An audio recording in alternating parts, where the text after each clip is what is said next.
Oui, Madame Schweitzer. Merci.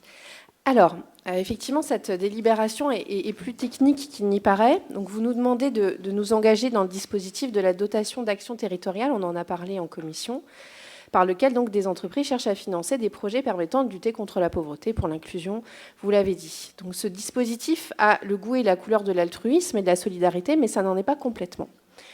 Alors, je ne doute à aucun moment que certaines entreprises sont convaincues de leur rôle social et cherchent en toute bonne foi à réduire la pauvreté et favoriser l'inclusion.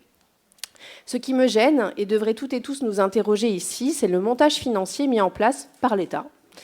Car charité bien ordonnée commence ici par soi-même. En effet, cette dotation se base sur un système de défiscalisation très profitable aux entreprises, mais très pénalisant pour les finances et les services publics. 60% du montant des dons sont déduits des impôts des entreprises.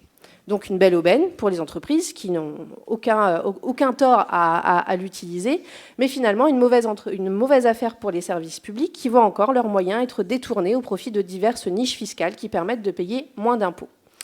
Mais il y a pire, ce dispositif permet aussi aux entreprises de choisir les territoires et les projets qu'elles souhaitent soutenir. C'est bien précisé sur le site, si une entreprise n'a pas envie de soutenir tel ou tel projet, elle peut l'indiquer.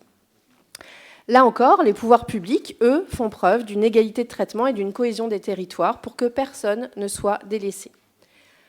À mon sens, il faut que l'on cesse cet appauvrissement des services publics et cet abandon des populations au tout marché. La pauvreté, et je reviens sur le sujet des appels à projets, ne se combat pas à coups d'appels à projets. On en a vu le résultat dans le département quand l'aide sociale à l'enfance a été gérée ainsi.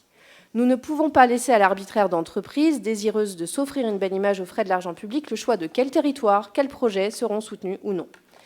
Loin de moi l'idée d'empêcher les entreprises soucieuses de leur rôle social de prendre leur part à l'effort, ça s'est toujours fait, ça s'appelle le mécénat, mais qu'elles le fassent avec leurs propres moyens, sans priver l'État et les collectivités de l'argent public qui sert à financer des mesures égalitaires appliquées par le service public. Je m'abstiendrai donc sur cette délibération.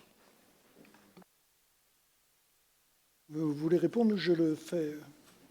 Enfin, Madame Schweitzer, j'entends tout ce que vous venez de dire. On est en conseil municipal. Vous venez de me dire qu'il n'y avait pas de ministre, qu'il n'y avait qu'un premier adjoint. Je vous dis que vous vous trompez de débat et qu'on ne va pas faire un débat national ici. Donc, je pense que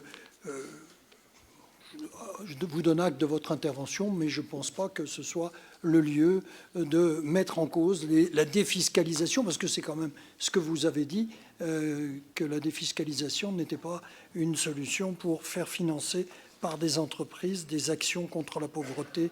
Voilà.